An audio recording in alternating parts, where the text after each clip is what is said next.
எல்லோருக்கும் வணக்கம். இது ஜெயா டிவியின் அறுசுவை நேரம். சுத்த சைவம் தெவிட்டாத சுவை.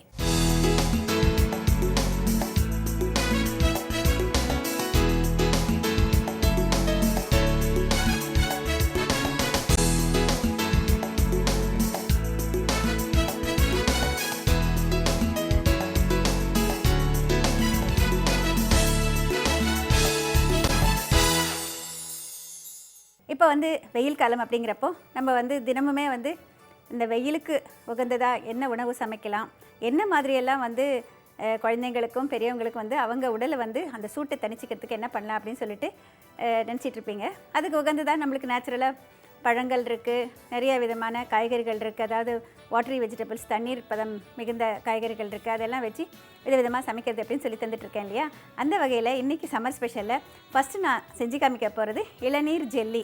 இந்த இளநீர் ஜெல்லி செய்கிறதுக்கு என்னென்ன பொருட்கள் தேவைன்னு சொல்கிற பாருங்கள். இளநீர் ஜெல்லி செய்ய தேவையான பொருட்கள்: சைனா கிராஸ் என்னும் கடல் பாசி 10 கிராம் பாக்கெட் 1, இளநீர் 1½ டம்ளர், பொடித்த சர்க்கரை விரும்பும் அளவு, ஆப்பிள் 1, கிவி பழம் 1, ஸ்ட்ராபெரி விரும்பும் அளவு. இளநீர் ஜெல்லி கேட்டவுடனே ரொம்ப அட்ராக்டிவாக இருக்குது இல்லையா? இதுலேயே நான் பழங்கள் சேர்க்க போகிறேன். இதை இளநீர் ஜெல்லின்னு மட்டும் நீங்கள் ஃப்ரூட்ஸ் போடாமையும் செய்யலாம். இல்லைன்னா ஃப்ரூட்ஸ் போட்டுட்டு இதை இன்னும் கொஞ்சம் அதிக சத்துள்ளதாக ஆக்கலாம். ஏன்னா அப்போ தான் உங்களுக்கு தேவையான விட்டமின்ஸ் அண்ட் மினரல்ஸ் எல்லாம் கிடைக்கும். எப்பவும் சேர்க்குற ஃப்ரூட்ஸ் இல்லாமல் இன்றைக்கி நான் கொஞ்சம் வித்தியாசமாக தேர்ந்தெடுத்திருக்கேன். கிவி பழம், ஸ்ட்ராபெரி, இதோட ஆப்பிள் சேர்த்துருக்கேன். நீங்கள் விருப்பப்பட்டால் மாம்பழமோ வாழைப்பழமோ இல்லை வீட்டில் என்ன பழம் இருக்கோ அந்த பழம் இதுக்கு பதிலாக சேர்த்துக்கலாம். பேஸ் சைனா கிராஸ். சைனா கிராஸ்னால் கடல் பாசி, உங்கள் எல்லாருக்கும் தெரியும். 10 கிராம் கடல் பாசி அப்படிங்கிறது உங்களுக்கு கிட்டத்தட்ட 3 இல்லைன்னா 4 டம்ளர் அளவு இருக்கிற லிக்விடை செட் பண்ணோம். நம்ம எல்லாமே சேர்ந்து அதுக்குள்ளே மிகாமல் இருக்கிற மாதிரி பார்த்துக்கணும். அதுதான் ரொம்ப முக்கியம். இப்போ இந்த சைனா கிராஸ் என்ன பண்ணாக்க, இந்த மாதிரி சைனா கிராஸ் இருக்குது பாருங்கள், அதை கட் பண்ணிவிட்டு கொஞ்சம் ½ டம்ளர் சூடான தண்ணீர் அதில் ஊற்றிடுங்க. 5 நிமிஷம் கழித்து பார்த்தீங்கன்னா நம்ம மிக்சியில் அரைச்சிங்கன்னா இந்த மாதிரி நைஸாக விழுத அரைச்சிக்கலாம். இப்போ இந்த சைனா கிராஸை அரைச்சி வச்சாச்சு. இதை எப்படி பண்ணுறது அப்படின்னு சொல்கிறேன். இந்த நம்மளுக்கு பேனோ வானலியோ எது வேணுமோ அதை சூடு பண்ணிக்கோங்க. கிட்டத்தட்ட இப்போ இது கரையிறதுக்காக 1½ டம்ளர் அளவுக்கு நம்மளுக்கு லிக்விட் தேவை. இன்றைக்கி நான் இந்த இளநீரை யூஸ் பண்ண போகிறேன். இளநீரை இதில் ஊற்றிக்கலாம். அந்த இளநீர் கொதி வர்றப்போ இந்த அரைச்ச விழுதை சேர்க்கணும்.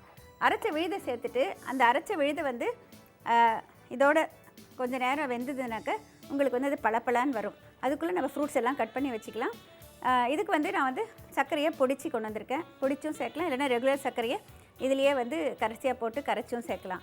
நீங்கள் மைல்டாக ஃப்ரூட் சாலட் மாதிரி வேணும் அப்படின்னாக்க சர்க்கரையை ரொம்ப குறைச்சிக்கோங்க. இல்லை ஒரு டெசர்ட் மாதிரி கொடுக்கணும் அப்படின்னு நினச்சிங்கன்னா உங்களுக்கு கொஞ்சம் ஸ்வீட்னஸ் கூட இருந்தால் தான் டெசர்ட் மாதிரி நல்லாயிருக்கும். விருப்பப்பட்டால் ஃப்ரெஷ் க்ரீம், கண்டன்ஸ் மில்க் அதெல்லாம் அவங்கவுங்க விருப்பங்க. ஆனால் இந்த இளநீர் அப்படிங்கிறப்ப டிரான்ஸ்பரண்ட்டாக இருந்தால் தான் அழகாக இருக்கும். அதனால தான் இந்த மாதிரி செலக்ட் பண்ணியிருக்கேன். இதில் முதல்லையே சர்க்கரை போடக்கூடாது. சைனா கிராஸ் போட்டு அது கரைஞ்சதுக்கப்புறம் தான் போடணும். இன்னொரு சின்ன டிப் சொல்லணும்னு பிரியப்படுறேன். மைக்ரோவேவ் அவன் வீட்டில் இருந்ததுன்னு வச்சுக்கோங்களேன், இந்த டெசர்ட்டை ரொம்ப சுலபமாக பண்ணலாம். எப்படின்னாக்கா, இது இப்போ நம்ம வானிலையில் வச்சு சூடு பண்ணுறதுக்கு பதிலாக மைக்ரோவேவ் ப்ரூஃப் பவுலில் ஒன்றில் இதை ஊற்றிட்டு அதை 1 நிமிஷம் வச்சு எடுத்திங்கன்னா நல்லா சூடாகிடும்.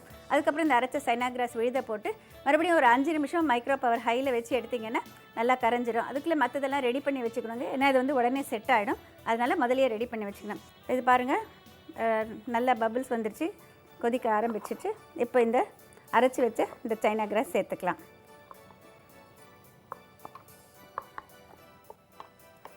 இது பார்த்திங்கன்னா நம்ம இந்தியாவில் 10 கிராம் பாக்கெட்டு தான் சுலபமாக கிடைக்கிது.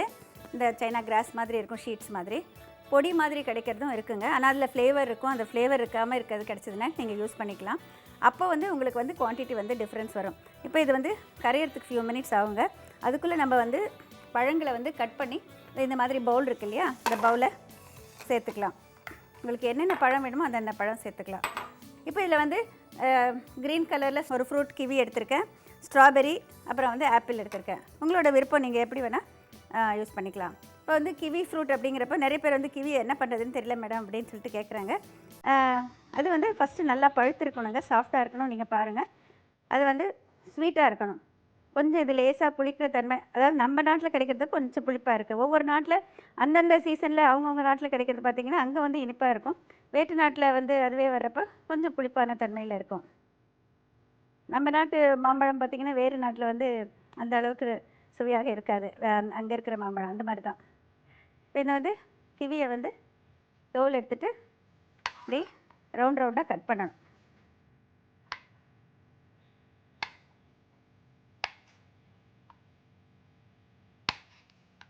இது பார்த்திங்கன்னா இந்த பவுலில் வந்து ஒவ்வொன்றா அப்படியே போட்டுக்கலாம். அது இப்படியே இருந்ததுன்னா மேலே வந்து அது ஃப்ளோட் ஆகிறப்ப பார்க்குறதுக்கு ரொம்ப அழகாக இருக்கும். இப்போ கிவி போட்டாச்சு. ஆப்பிள் கட் பண்ணி சேர்த்துக்கலாம். அதே மாதிரி ஸ்ட்ராபெரி கட் பண்ணி போடணும். ஆப்பிள் வந்து வேக்ஸ் கோட்டடாக இல்லாதப்ப நீங்கள் வந்து தோலோடு போடலாம். இல்லைன்னா வந்து கொஞ்சம் மெல்லிசாக கட் பண்ணணுங்க, அப்போ தான் அழகாக இருக்கும். ஆப்பிளை பார்த்திங்கன்னா வந்து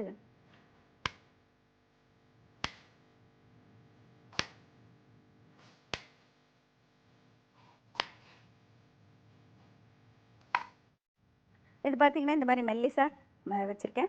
இதையும் நம்ம இதில் போட்டுக்கலாம். தேவையான அளவு போட்டுக்கோங்க.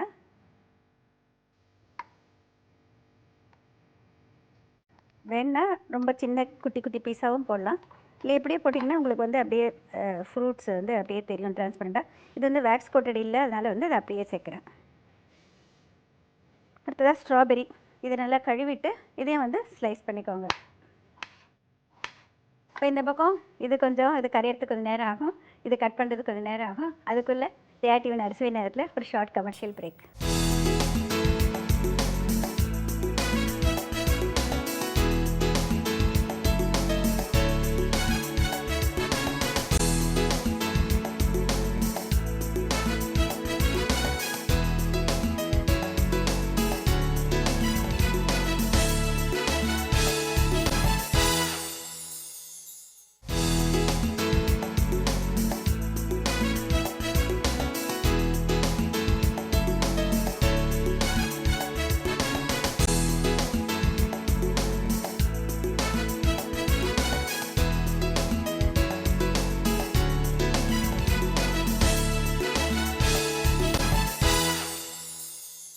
வெல்கம் பேக் டு ஜெயா டிவியின் அறுசுவை நேரம். சுத்த சைவம் தெவிட்டாத சுவை. இப்போ இது பாருங்கள், நல்லா வந்து டிரான்ஸ்பரண்ட்டாக வந்துருச்சு. இது வெந்துருச்சு. பூரா சைனா கிராஸும் வந்து கரைஞ்சிருச்சு. இப்போ நான் வந்து சர்க்கரை சேர்க்குறேன். இது வந்து பொடிச்ச சர்க்கரை. சர்க்கரை கரையிற வரைக்கும் அடுப்பில் ஒரு நிமிஷம் வச்சுருங்க. கரைஞ்சதுக்கப்புறம் நம்ம எடுத்துகிட்டு இதில் ஊற்றிடலாம். ஸ்ட்ராபெரியை வந்து நான் முதலே சேர்க்கல, ஏன்னா ஸ்ட்ராபெரியிலேருந்து சம்டைம்ஸ் வந்து இந்த கலர் வந்து லீச் ஆகும். அது எல்லாமே வந்து நிறத்தை மாறுறதுக்கு சான்ஸ் இருக்குது. இதை ஊற்றிட்டு கடைசியாக ஸ்ட்ராபெரியை வந்து அங்கங்கே ஒன்று ஒன்று போட்டோம்னாக்க நம்ம அப்படியே எடுத்துக்குவோம். இப்போ இது சர்க்கரையும் முழுவதும் கரைஞ்சிடுச்சுங்க. இப்போ நீங்கள் வந்து இது இப்படியே விட்டுட்டிங்கன்னு வச்சுக்கோங்களேன், கொஞ்ச நேரத்தில் அது செட் ஆகிடும். அதுக்கப்புறம் ஜெல்லி மாதிரி முதலையே ஆகிடும். உங்களால் வந்து செட் பண்ண முடியாது. இதை கொஞ்சம் கொஞ்சமாக அது நல்லா கலந்து விட்டுட்டே இருக்கணுங்க. இந்த பழங்களை வந்து தயார் பண்ணி வச்சுருக்கோம் பவுலில், அதில் ஊற்றலாம்.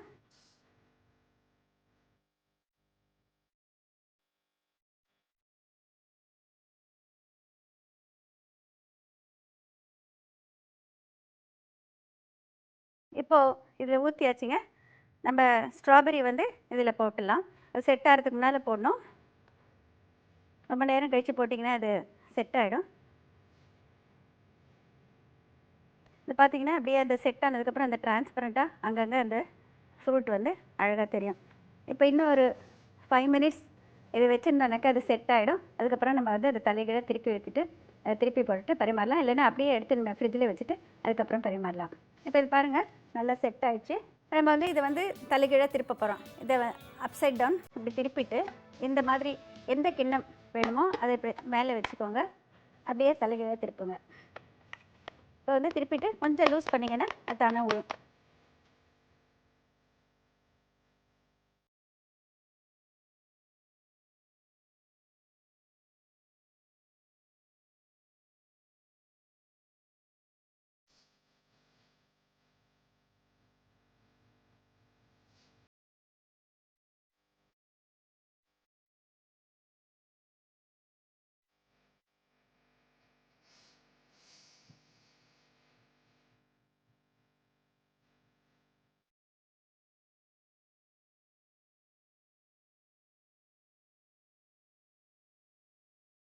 இளநீர் ஜெல்லி தயாராகிடுச்சிங்க. பழங்கள் சேர்த்தது. நீங்களும் வீட்டில் ட்ரை பண்ணி பாருங்கள். இப்போது அடுத்ததாக நான் வந்து இன்றைக்கி வந்து நியூ செக்மெண்ட்டுங்க. மிகுந்த உணவை புதியதாக மாற்றுவது எப்படி, அதாவது லெஃப்ட் ஓவர் கன்வர்ஷன் சொல்லுவாங்க இல்லையா, மிகுந்ததை புதிய உணவாக்குவோம் அப்படிங்கிறது தான் இந்த தலைப்பு. இதில் நான் இன்றைக்கி வந்து பொங்கல் ரொட்டி செய்ய போகிறேன். எப்போவுமே நம்ம வந்து வீட்டில் வந்து வெண்பொங்கல் செஞ்சால் கொஞ்சமாக மிச்சமாக இருக்குது, நைட்டுக்கு ஏதாவது டிஃபன் வேணாக்க அதை எப்படி மாற்றலாம் அப்படிங்கிறது தான் இந்த கான்செப்ட்டுங்க. ஒவ்வொரு வாரமும் உங்களுக்கு வந்து புதியதாக நான் வந்து அது பழசை எப்படி புதுசாக்குறது அப்படிங்கிற வந்து செஞ்சு காமிக்க போகிறேன். அந்த வகையில் இன்றைக்கி நான் செஞ்சு காமிக்க போகிறது பொங்கல் ரொட்டி. இது எப்படி பண்ணுறது, என்ன பொருட்கள் தேவைன்னு சொல்கிறேன் பாருங்கள். பொங்கல் ரொட்டி செய்ய தேவையான பொருட்கள்: மிகுந்த பொங்கல், அதாவது மிச்சம் இருக்கிற பொங்கல் தேவையான அளவு, உப்பு சிறிதளவு, அரிசி மாவு தேவைப்படும் அளவு, ரவை 1 டேபிள் ஸ்பூன், கேரட் துருவல் விரும்பும் அளவு, சுடுவதற்கு தேவையான எண்ணெய். வெண்பொங்கல் இப்போ மார்னிங் டிஃபனுக்கு செஞ்சிட்டோம், கொஞ்சமாக மிச்சம் இருக்குது. அது நிறைய பேர் வந்து சாயந்தரம் அம்மாங்கெல்லாம் முக்கியமாக நம்ம தான் திரும்ப அதை சாப்பிடுமா மிச்சம் இருக்கிறது அப்படின்னு நினச்சிக்குவாங்க. அதுக்கு பதிலாக வந்து அதையே சுவையானதாக நம்ம எப்படி மாற்றுறது, நிறைய விஷயங்கள் பண்ணலாங்க. இன்றைக்கி நான் செஞ்சு காமிக்கிறது வந்து அதோட கேரட் துருவல் சேர்த்துட்டு ஈவினிங் ஸ்கூல்லேருந்து பசங்க வந்தாங்கன்னாக்கா அவங்களுக்கு வித்தியாசமான டிஃபனாக மாற்றி கொடுக்கறதுக்காக கொஞ்சம் ஆரோக்கியமாக எப்படி மாற்றணும் அப்படிங்கிறது தான். இந்த மிச்சம் இருக்கிற பொங்கலை வந்து நம்ம வந்து நல்லா மசிச்சுக்கணுங்க. அது வந்து ரொம்ப ஹார்டாக இருந்ததுனாக்கா நீங்கள் அதுக்கு தகுந்த மாதிரி வந்து மிக்சிலெல்லாம் போடாதீங்க, கொஞ்சம் நல்லா மேஷ் பண்ணிக்கணும். உடனே மேஷ் பண்ண வரலன்னா நீங்கள் கொஞ்சம் அதை சூடாக எதையாவது வச்சு எடுத்துட்டிங்கனாக்கா நல்லா மேஷ் பண்ண முடியும். மேஷ் பண்ணி எடுத்துக்கோங்க. அதில் ஒரே 1 டேபிள் ஸ்பூன் ரவை. இந்த ரவை வந்து கொஞ்சம் நம்ம தட்டுறப்ப நல்லா வரத்துக்காகங்க, அது கொஞ்சம் பசத்தன்மை நல்லா கொடுக்கும். அதில் பிடிக்கிற அளவுக்கு நம்ம வந்து அரிசி மாவு போடணும். அரிசி மாவு கூட வந்து நம்மளுக்கு வந்து கழுவி உலர்த்தின அரிசி மாவு தான் போடணும், அப்போ தான் நம்மளுக்கு நல்லா இருக்கும். மற்றபடி வந்து நான் இன்றைக்கி கேரட் துருவல் வந்து அந்த சீஸ் கிரேட்டரில் ஃபைனாக கிரேட் பண்ணியிருக்கேன். கொஞ்சம் பார்க்க நல்லா இருக்கும் அப்படின்னு சொல்லிட்டு, நல்லா பிளெண்ட் ஆகும் சொல்லிட்டு நீங்கள் விருப்பப்பட்டால் வேறு என்ன வேணால் சேர்க்கலாம். மிக்சட் வெஜிடபிள் சேர்க்கலாம், கீரை சேர்க்கலாம், அந்த மாதிரி என்ன வேணால் நீங்கள் சேர்க்கலாம். காரம் வேணும்னு நீங்கள் நினச்சிங்கன்னா இஞ்சி பச்சை மிளகாய் இது கூட சேர்க்கலாம். இன்றைக்கி நான் காரம் சேர்க்கலைங்க. இது வந்து குழந்தைங்க விரும்புகிற மாதிரி இருக்கும் இந்த மாதிரி பண்ணிங்கன்னா. இப்போ இது எப்படி பண்ணுறதுன்னு சொல்லிட்டு பார்க்கலாம். முதல்ல மாவு பிசைறது. நம்ம வந்து பொங்கல் வந்து நம்மளுக்கு எவ்வளோ தேவையோ அவ்வளோ எடுத்துக்கோங்க. பார்த்தீங்கன்னா நீங்கள் இந்த மிளகெல்லாம் போட்டிருப்போம் இல்லையா, முந்திரி மிளகெல்லாம், அது வேண்டாம்னா எடுத்துடலாங்க. இல்லை அதையும் சேர்த்து சாப்பிட முடியும்னாக்கா அதை அப்படியே நம்ம பண்ணிக்கலாம். இது நல்லா சாஃப்டாக குக் ஆகிருக்கு. அதனால் இப்போ வந்து இது நல்லா இன்னொரு தடவை நல்லா மேஷ் பண்ணிக்கலாம். இப்போ இதோடு வந்து கொஞ்சமாக ரவை சேர்த்துக்கு போகிறேன். இப்போ வந்து பொங்கலில் உப்பு இருக்குது, அதனால் வந்து நம்ம எவ்வளோ அரிசி மாவு ரவை சேர்க்குறோமோ அதுக்கு தகுந்த மாதிரி கொஞ்சமாக உப்பு சேர்த்துக்கோங்க. இதில் வந்து பிடிக்கிற அளவுக்கு நம்ம அரிசி மாவு சேர்த்துக்கணும்.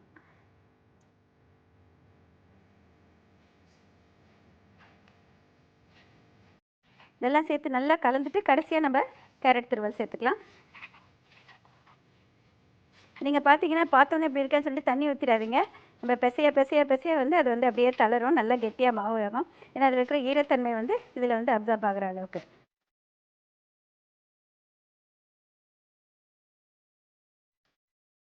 நீங்கள் வந்து எது எப்படி வேணால் எவ்வளோ வேணால் காம்பினேஷன் நீங்கள் போட்டுக்கலாங்க. அதாவது நம்மளுக்கு பிடிக்கிற அளவுன்னு தான் நான் சொல்லியிருக்கேன். அதனால் வந்து உப்பு மட்டும் கொஞ்சம் பார்த்து கவனமாக சேர்த்துக்கோங்க.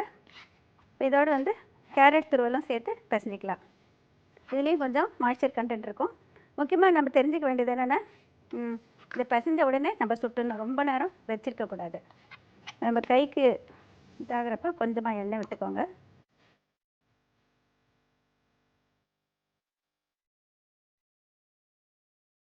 இது மாதிரி நம்மளுக்கு ஒரு சப்பாத்தி மாவு கன்சிஸ்டன்சிக்கு பிசைஞ்சு வச்சுக்கோங்க. இப்போ இதை நம்ம ரொட்டி தட்டுறதுக்கு முன்னால் ஜெயா டிவி நர்சரி நேரத்தில் ஒரு ஷார்ட் கமர்ஷியல் பிரேக் போயிட்டு வந்துடலாம்.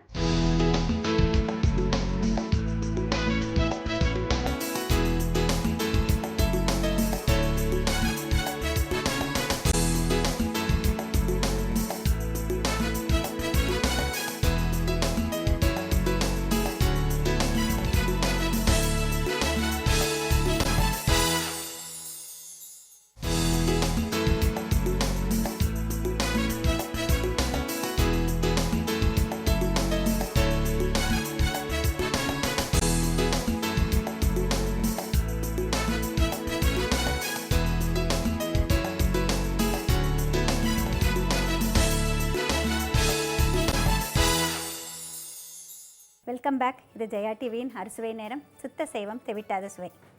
இப்போ நம்ம வந்து மாவு பிசைஞ்சு வச்சாச்சு. இப்போ இது எப்படி சுடுறதுன்னு சொல்லிட்டு பார்க்கலாம். இந்த மாதிரி ஒரு கனமாக இருக்கிற பிளாஸ்டிக் ஷீட் எடுத்துக்கோங்க. ஒரே ஒரு சொட்டு எண்ணெய் விட்டுக்கோங்க. இந்த மாவுலேருந்து நம்மளுக்கு வந்து உருண்டை பண்ணிக்கோங்க. நம்ம வந்து சின்ன சின்னதாக வேணால் சின்ன சின்னதாக பண்ணி கொடுக்கலாம் குழந்தைங்களுக்கு. இல்லை நீங்கள் வந்து நார்மலாக பண்ணுறதுனா ஒரு மீடியம் சைஸாக பண்ணிக்கோங்க. அப்போ தான் வந்து உங்களுக்கு நல்லாயிருக்கும். இதை வந்து தட்டணும். இந்த மாதிரி வந்து மாவு பதமாக இருந்தால் தான் உங்களுக்கு கரெக்டாக வருங்க. இதை வந்து இதில் போடுறதுக்கு முன்னால் இந்த தோசைக்கல்லை சூடு பண்ணியிருக்கேன். மத்தியில் வந்து ஒரே ஒரு சின்ன தொலை போட்டுக்கலாம். அப்போ வந்து நம்ம எண்ணெய் விட்டு சுடுறப்ப கொஞ்சம் நல்லா சுட முடியும். இதை வந்து கையில் வச்சுட்டு இப்படியே எடுத்திங்கன்னா இது அப்படியே வரும். இதில் வந்து கொஞ்சமாக எண்ணெய் விட்டுக்கோங்க. இந்த மாதிரி மூடியால் மூடிடுங்க. கீழ்பாகம் சுட்டதுக்கப்புறம் திருப்பி போட்டு அந்த பக்கமும் சுட்டு எடுத்துருங்க. ரொம்ப சாஃப்டாக இருக்கும், நல்லா வரும். நான் சொன்ன சின்ன சின்ன டிப்ஸ் மட்டும் நீங்கள் ஞாபகம் வச்சுக்கோங்க. கழுவி உலர்த்தின அரிசி மாவு முக்கியமாக தேவை. ஒரே ஒரு டேபிள் ஸ்பூன் ரவை. நீங்கள் வந்து அதிகப்படியான குவான்டிட்டி பண்ணிங்கனாக்கா அதை ஒரு அழாக்கு அரிசி மாவு சேர்த்திங்கனாக்கா ஒரு டேபிள் ஸ்பூன் ரவை அந்த மாதிரி கணக்கு வச்சுக்கோங்க. பொங்கல் வந்து நீங்கள் எவ்வளோ தளர இருக்கோ எவ்வளோ கெட்டியாக இருக்கோ அதுக்கு தகுந்த மாதிரி தான் பிடிக்குங்க. அதனால் வந்து அதை வந்து கரெக்டான குவான்டிட்டி நம்ம சொல்ல முடியாது இவ்வளோதான்னு சொல்லிட்டு இது பிடிக்கிற அளவுக்குங்கிறது முக்கியம். ஜஸ்ட் ஒரு ஹிண்ட் தான் கொடுக்குறேன் உங்களுக்கு, எதை மாதிரி எப்படியெல்லாம் மாற்றலாம் சொல்லிட்டு. நான் ஒன்று சொல்லி கொடுத்தா நீங்கள் அதை யூஸ் பண்ணிட்டு இன்னும் 10 பண்ணுவீங்கன்னு எனக்கு தெரியும். அதனால் இப்போ பாருங்கள், இது வந்து இந்த மாதிரி மூடி வச்சுட்டு தான் சுடணும். மெதுவாக எடுத்துட்டு திருப்பி போடணும்.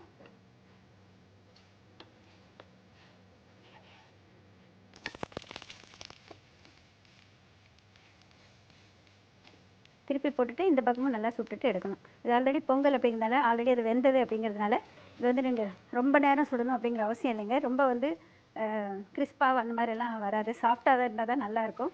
அதில் கொஞ்சம் லேசாக நல்லா வேக வச்சு எடுத்தால் போகிறோம். அந்த பச்சை வாசனை இல்லாமல் இருக்கணும், அவ்வளோதான். அந்த அரிசி மாவுனுடைய வாசனை தெரியாமல் இருக்கும். இது நீங்கள் வந்து பொங்கலை தான் செஞ்சீங்கன்னு சொல்லிட்டு நீங்கள் சொன்னால் தான் தெரியும். இல்லைன்னா வந்து இது ரொட்டி மாதிரி தான் இருக்கும். எல்லோரும் வந்து விரும்பி சாப்பிடுவாங்க.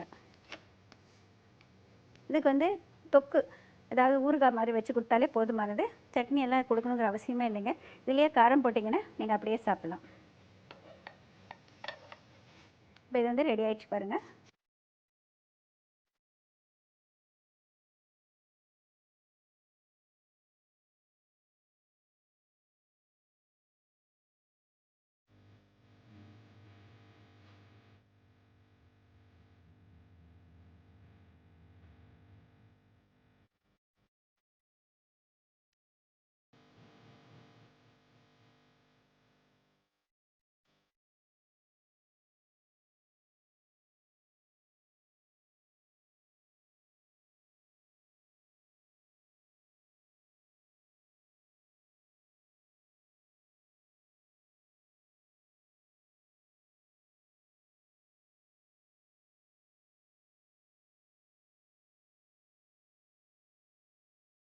இப்போ முதல்ல செஞ்ச இளநீர் ஜெல்லி வந்து எப்படி பண்ணுறதுன்னு சொல்லிட்டு மறுபடியும் ஒரு தடவை பார்க்கலாங்க.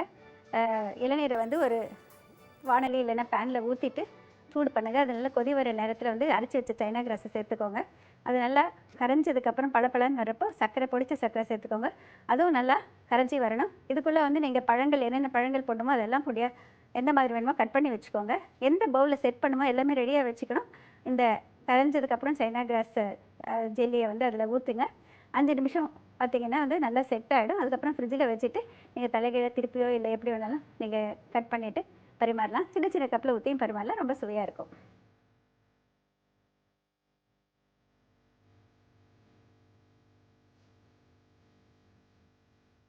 பொங்கல் ரொட்டி இது எப்படி பண்ணுறதுன்னு சொல்லிட்டு மறுபடியும் வந்து சொல்கிறேன். மிச்சம் இருக்கிற பொங்கலை வந்து நல்லா கைகளால் வந்து மசிச்சிக்கோங்க. ஒரே ஒரு டேபிள் ஸ்பூன் ரவை, கொஞ்சமாக உப்பு, கழுவிய உலர்த்தின அரிசி மாவு இதெல்லாம் சேர்த்து நல்லா பிசைஞ்சிக்கோங்க. துருவி வச்சுருக்க கேரட் எவ்வளோ வேணுமோ அதில் சேர்த்துட்டு பதமாக மாவு பிசைஞ்சிட்டு உருண்டை பண்ணிவிட்டு ஒரு கனமான பிளாஸ்டிக் ஷீட் மேலே கொஞ்சமாக எண்ணெய் பூசிட்டு இதை கைகளால் தட்டுங்க. மத்தியில் ஒரே ஒரு தொடர் போட்டுட்டு இதை நேரடியாக தோசைக்கல்லில் வந்து கைகளால் எடுத்து திருப்பி போட்டு கொஞ்சம் எண்ணெய் விட்டு மூடி வச்சு கீழ்பாகம் சுடுங்க. அதுக்கப்புறம் திருப்பி போட்டு 2 பக்கமும் சுற்றி எடுத்துகிட்டு பரிமாறினா மிக சுவையான பொங்கல் கேரட் ரொட்டி தயார்.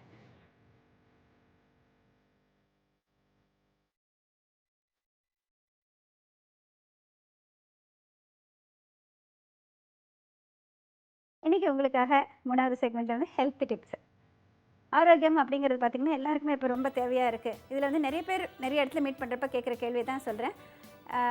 இன்றைக்கி வந்து மலச்சிக்கலை பற்றி பேச போகிறோம். வேறு எந்த சிக்கல் இருந்தாலும் பரவாயில்லைங்க, இந்த சிக்கல் இருந்தால் ரொம்ப பிரச்சனை தான். அந்த காலத்துலலாம் வந்து எல்டர்ஸுக்கு மட்டும்தான் இந்த பிரச்சனை இருந்தது. ஆனால் இப்போ பார்த்திங்கன்னா யங்ஸ்டர்ஸ் 6 வயசு 7 வயசு குழந்தைங்கள்லேயே மலச்சிக்கல் பிரச்சனை அப்படிங்கிறாங்க. அதுக்கு காரணம் என்னென்னு பார்த்தீங்கன்னா அதிகப்படியான மாவுச்சத்தும் கொழுப்பு சத்தும் இருக்கிற உணவு கொடுக்குறாங்க. நார்ச்சத்து, அதாவது பழங்கள் காய்கறிகள் வந்து குறைவாக சாப்பிட்றாங்க. இதுதான் வந்து முதல் காரணம். அதுக்கு அடுத்ததாக வந்து பழக்கம்.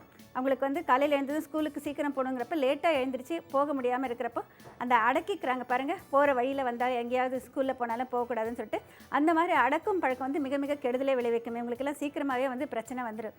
அதெல்லாம் வராமல் இருக்கணும்னாக்க ஒன்று வந்து ஒரு வாரமாவது அவங்களுக்கு பழக்கினீங்கன்னா காலையில் எழுந்ததும் வந்தாலும் வரலன்னா ஒரு ½ அன் ஹவர் உட்கார வச்சு போக சொல்லணும். சின்ன வயசுலேருந்தே அது பழக்கணும். 2 வயசு பள்ளிக்கு செல்வதுக்கு முதல்லேருந்தே பழக்கிட்டிங்கன்னா அவங்க அதே பழகிட்டாங்கன்னா எழுந்த உடனே அவங்களுக்கு வந்துடும். அதுதான் ரொம்ப முக்கியங்க. சுகாதாரமாக இருக்கணும்னா, சுத்தமாக இருக்கணும்னாக்கா நம்ம ஆரோக்கியத்துக்கு இதெல்லாமே ரொம்ப முக்கியம். இதுக்கப்புறம் வந்து அந்த ஹை ஃபைபர் டயட்டுன்னு சொல்லுவாங்க. அதாவது நார்ச்சத்து அதிகமான இருக்கிறது நம்மளுக்கு வந்து பழங்களும் காய்கறிகளும். அதை தவிர வந்து வெந்தயம், இன்னும் நிறைய விஷயங்கள் இருக்குது. இந்த மாதிரி சைனா கிராஸ் அதெல்லாமே அந்த மாதிரி இருக்கிறது தான்.